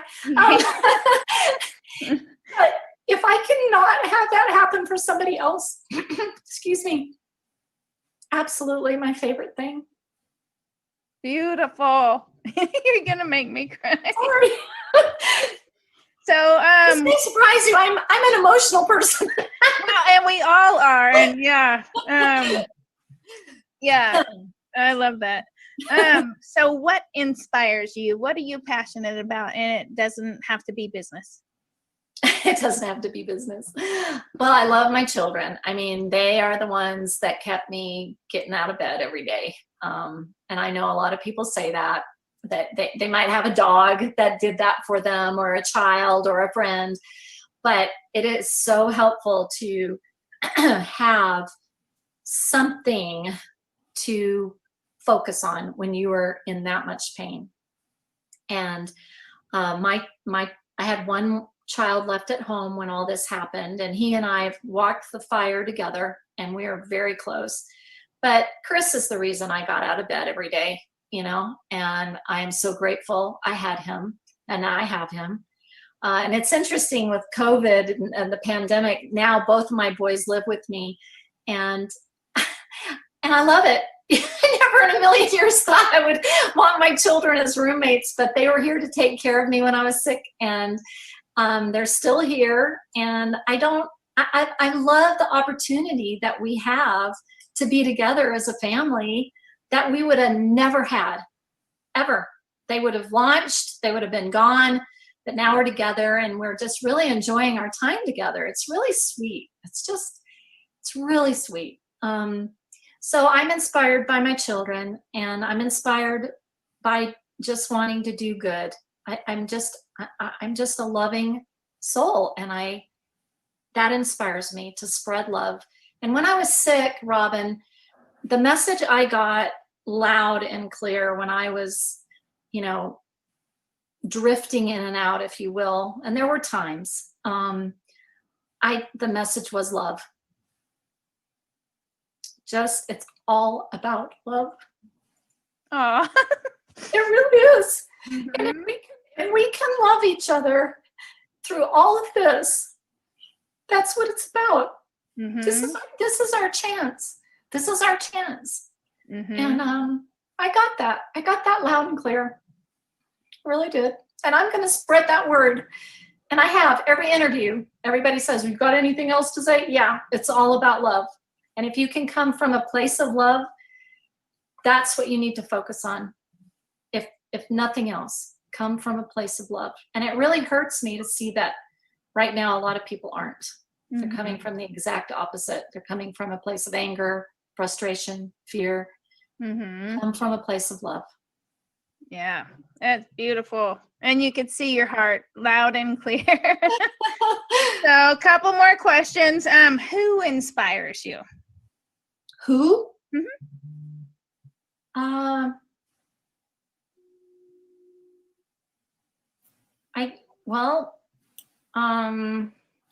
I think I just said my children, mostly. And then, other successful, I really am inspired by successful women, independent, strong women. I like to think that I am that. I think that we have a lot to offer this world, and it's so exciting to me that we are now more and more given a chance to do so. You know, Brene Brown, I love her. Brene. Pretty hard to beat. And you know, just I could probably name half a dozen, but you know that woman, that strong. I'm gonna help no matter what. I'm not gonna be squashed down. That's pretty much what I did. I'm a strong woman. I'm resilient. I came back. I rebuilt my life. I now own my own house. I own my own business. I'm starting another business. And we don't have to let our circumstances and our hardships kill us or destroy us. For sure. And I want to be an inspiration to other women. And I am sure you will be. I am sure you will be. So my last question, if you, and you probably already said it, but if you could leave one tip or golden nugget for the people listening, and it was the only thing you could say and your only chance to say it, what would that be? Yep, I've already said it. Well, you know, I think going on a gratefulness and forgiveness journey, no matter who you need to forgive in your life, and usually it's ourselves, to be able to be strong enough and brave enough to look at yourself and say, you know what, I had something to do with this. I'm responsible for this, and forgive myself so I can move forward. But again, it is all about love. And whatever that means for you, I don't know what that means for you. I know what it means for me, but love is the only thing we can take with us when we go, when we part from this world. And we should be living in that beautiful light. I think John Lennon got it right. All you need is love. I can really see that now, having been where I was. Mm-hmm. Oh, I love that. Yay. So is there anything else you want to share before we talk about your giveaway? I think we kind of covered everything. I just want to thank you again for this opportunity. How fun. You're very welcome. It's a pleasure to have you here. Oh. Absolutely. So you are going to give away a 3-video series. It's 3 strategies to overcome emotional overload. Do you want to talk about that for a quick minute? Yeah, I do. Like I said, I was just about to launch right before COVID hit. And I recorded this series, and it is my giveaway.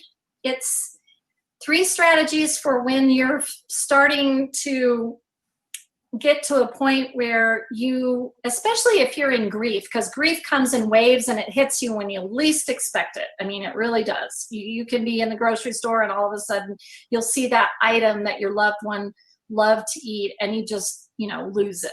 Mm-hmm. Or you're in a business meeting or whatever. So I recorded 3 different strategies that you can do when you get to that point where you're thinking, oh my gosh, I cannot keep it together right now. And they're basically ways to self-love and take care of yourself in those moments, because like I said before, smushing down your emotions, they're just going to come back bigger, stronger, and probably in an even more inappropriate time. So it's better. It's just better.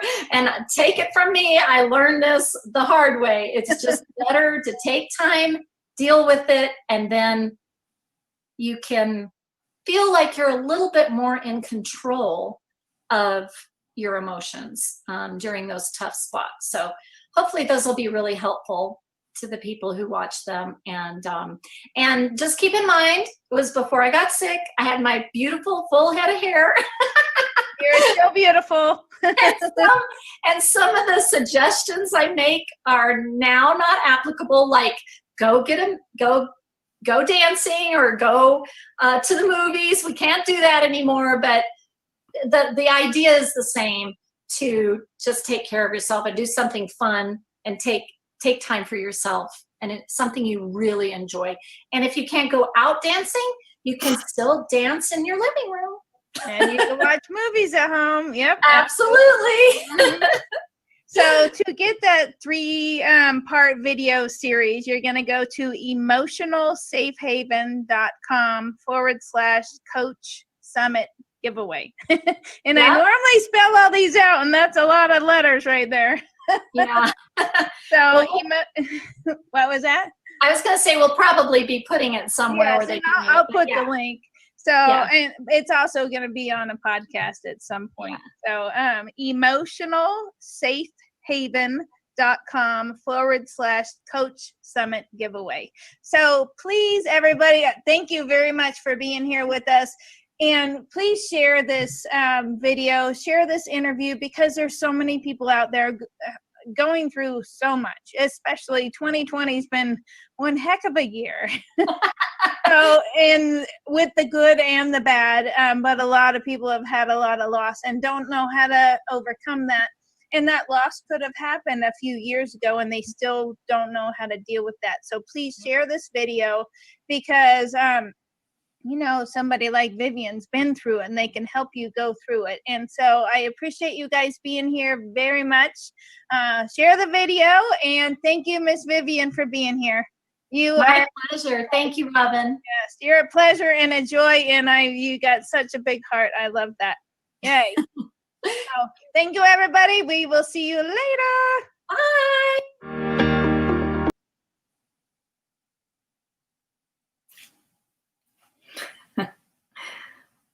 Okay.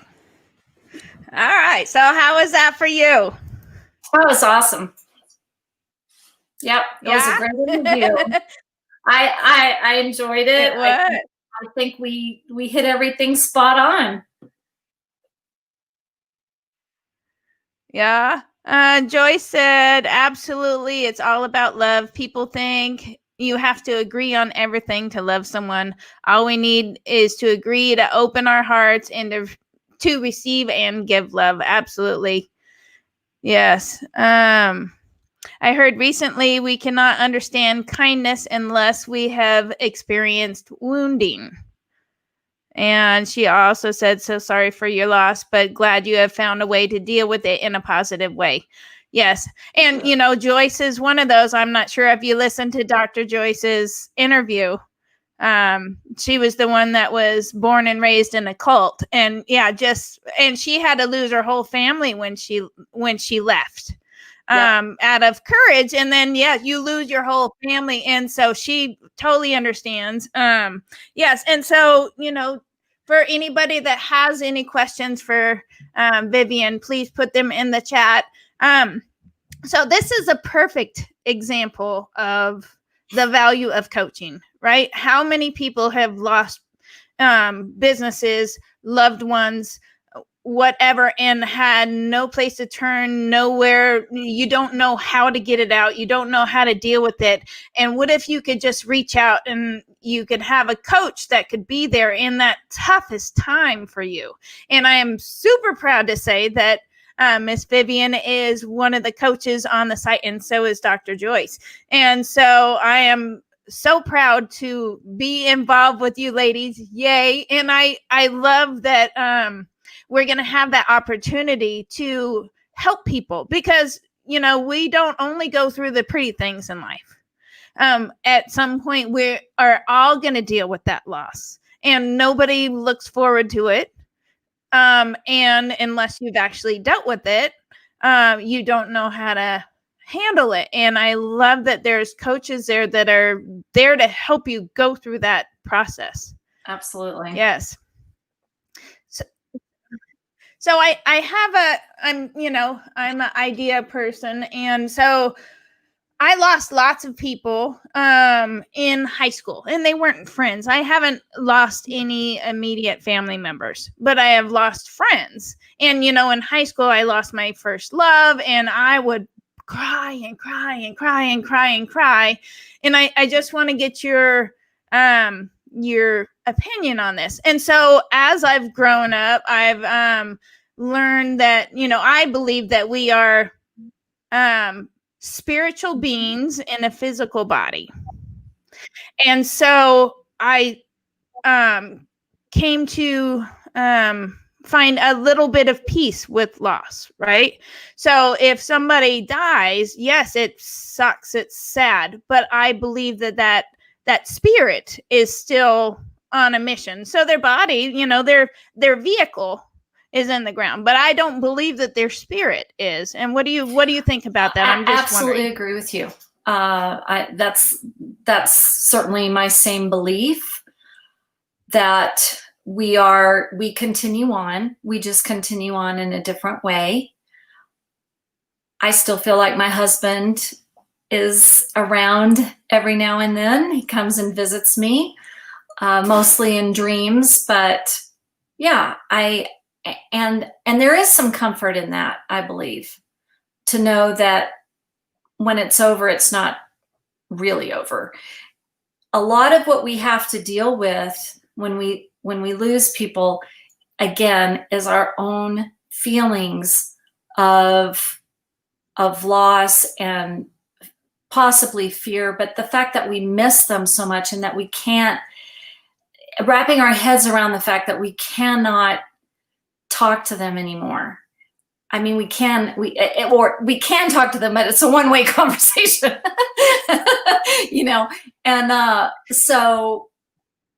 and that's hard because we want to connect with them and we can't in the way that we're used to or did in the past. And that's part of the whole grieving process is learning to let go of all kinds of things, what could have been, what should have been, what we miss, what we long for, all those things. That's what we're processing. But to answer your specific question, I agree with you. I believe that the spirit goes on, and that sometimes we get little signs or we get little messages if we're open to seeing them. Some people see a butterfly at the exact right moment and they think, oh wow, that's my loved one coming by to reassure me. Mm-hmm. So yeah, it'd be wonderful if we had the ghost that could say, hey, how you doing? All those great movies where they come back and talk to you. Wouldn't you love that?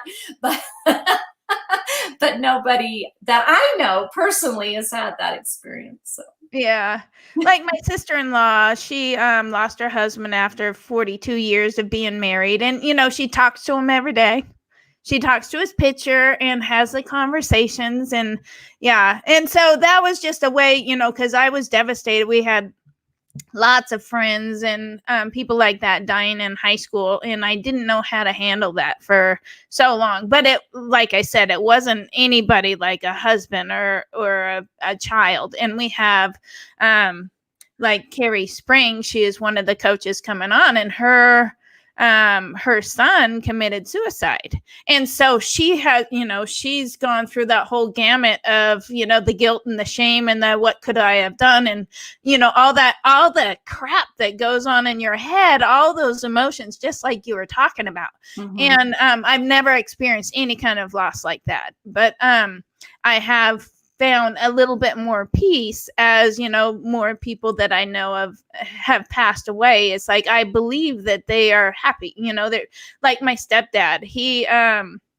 just passed away this year, but his body was so broken for a couple years, and it sucked, and he hated it, and he couldn't walk and all this kind of stuff. And so of course I miss him, but I feel that he's free and he doesn't have that limitation in his body anymore. So I was almost grateful for him, right. And that's fine. And a lot of people fight those feelings of, oh my gosh, I shouldn't feel this way because that's, I should be really sad and upset. But there is a part of gratefulness in there, especially like you said, when somebody has been very, very sick or had a horrible accident and their whole life is completely different, their whole existence. And it's nice to have reassurance from a coach or friends or whatever. And a lot of people don't have the capability because they don't understand it or haven't gone through it. But to be able to say, you know, that's normal. For instance, my mother passed away, and there were lots of good things about her, but there were some really not so good things about her.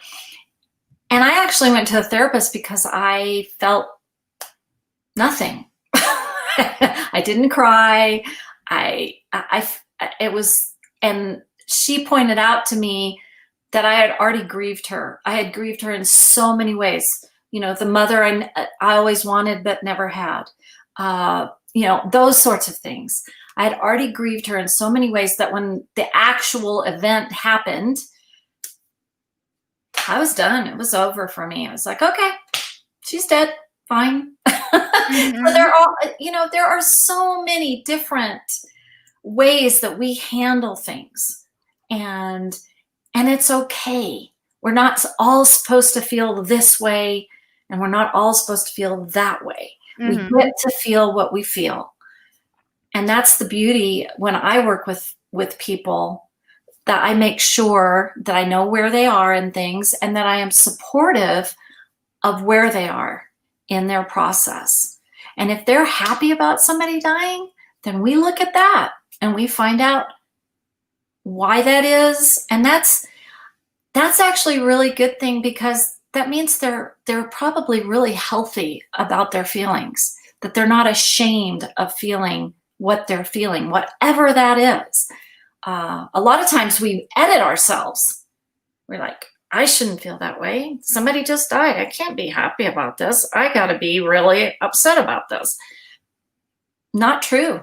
Absolutely not true. We get to feel the way we feel, period. Right.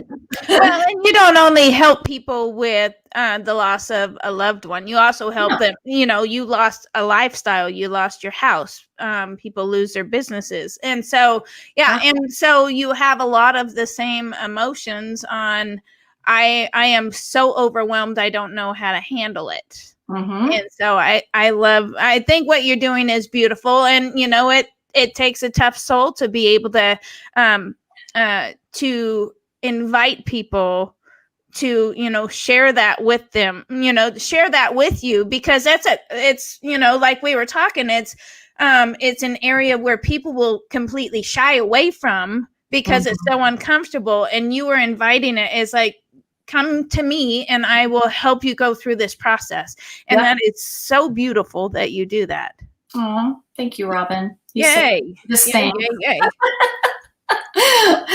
Yeah, it can be hard work, but it's also really rewarding. Very, very rewarding, because as they go through their stuff, then I can continue to progress through. I mean, it's a journey. It never is over until we close our eyes for good. That's a line from a song. It just popped in my head, but it's a beautiful thing to be able to connect with somebody on that level, to be that vulnerable, to be that aware. And Ian was saying it before, vulnerability is the key. Absolutely true. I so believe that. Well, and when you have coaches like you and Ian that help, you know, you hold that space for people. So you said it took 2 or 3 years to actually start grieving because of all the other stuff. And what if you had that person that was there for you, helping you through? And, you know, you had family that was there, but, you know, somebody that actually has the tools, and okay, let's get through this part and then move on to this part, because there's several stages in any kind of loss. And it would be wonderful to have that person there for you, you know, to speed that up instead of going through 3 years. Not that, you know, all the memories are gone or anything like that, but the actual grieving, the actual overwhelm part can be over so much quicker than years and years and years down the road. I agree. I was talking to a lady the other day, and I told her what I do, and she said, oh my gosh, I had a bereavement coach when my father died, and she said it just made all the difference. And I do think you need that support when you have a horrific loss. It just helps so much. You're absolutely right. It helps. It helps if you're not trying to figure out how and what you're supposed to be doing during that time, because like I said before, our society does not teach this to us. Quite the opposite. Yeah, they might ghost you. You're sort of having to do this education in the process of this horrific event and your feelings. And you're right, it's just so much nicer and better to have that person who can say, hey, this is where you are, and it's okay, and here I am for you, and let's do this, and we can do this exercise, and we can view it this way. So absolutely true. Awesome. Yay. Yay. So is there anything else you would like to share before I talk about the 2 coaches that we got coming up tomorrow? Like I said, I think we did a really good job. You're an awesome interviewer. I think we did a good job with our interview, and I think it's pretty clear what I do and how passionate I am about it. I really am, and I am here to help, and I'm so excited to be one of your coaches. So me too. Yay, yay, yay. Yay, yay. Awesome. So for tomorrow, we have 2 more amazing coaches, and I have to say again and again and again, I am so grateful to be connected with all of you guys. I am, you are all absolutely beautiful, amazing people with hearts of gold, and, just to have us all in one place, and, I love it. Yay. So, first on our list tomorrow, I think she is first, is we have Miss Michelle Nance. And so, she helps teachers and she helps administrators. So she's been in the education arena forever, and teachers are kind of in the hot spot right now. Not hot spot, but they have to deal with something they've never dealt with, like here where I'm at, kids are in school, in the physical school 3 days a week, and then at home a couple days a week, and teachers have to try and navigate everything and learn how to teach online and all this kind of stuff. And so education, it's a brutal place. You have to be a brave soul to take on 30 plus kids for 6 hours a day. And sometimes that might be 30 kids this hour, 30 kids that hour. Heck no. I couldn't do it. So I am so excited to have Michelle on tomorrow. So she has a whole bunch of courses that help teachers, and she helps administrators deal with the teachers. And, it's a very it's in a very unglorified profession, I think. I think they're extremely underpaid for what they do, and I love where she's coming from, and so I can't wait for her to get that message out tomorrow. And so then we also have the beautiful Julia Baxter, and she helps people create their world-class brand. And so she is a branding strategist, and she's from Toronto, and I just am very excited about these women. They're professional. They've been in their field for a long time, and they do an amazing job. So make sure that you tune in tomorrow for Michelle Nance and Julia Baxter. I'm very excited about it. Joyce says, this was great, and the work you are doing is so needed. Absolutely. I agree 100% what you're doing. Yes. Yay.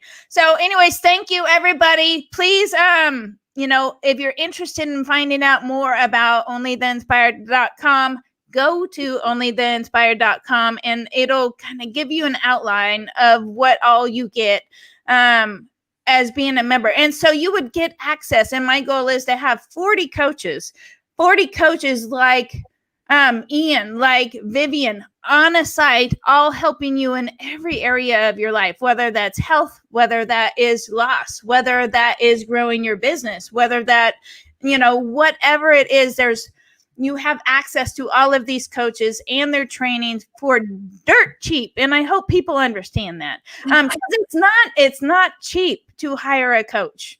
And some coaches, I charge $100 an hour, and that's on the cheap end. And so right now you could get your membership for $67 a month. And it's a pre-launch, but we're launching in less than 2 weeks, but you lock in that price as long as you're a member. So I hope you guys understand that. So it's about half off of what it's going to be. And could you imagine actually having access to all of these coaches in the moments that you need them? It's like, oh my gosh, all right, my health just took a shit. And how do I get out of this? How do I get my health back on track? And you might have 10 health coaches on the site. And, I just lost my business, or, I just lost my house. I don't know how to recover. I don't know how to do that. Go to somebody that specializes in that, and you have them at your fingertips, and you can learn and improve your life in so many different ways and grow your business, or just find your inspiration, whatever. So I hope you guys really check it out. Go to onlytheinspired.com and find out more. And thank you so much, Vivian, for being here. Thank you so much, Robin, for all that you're doing.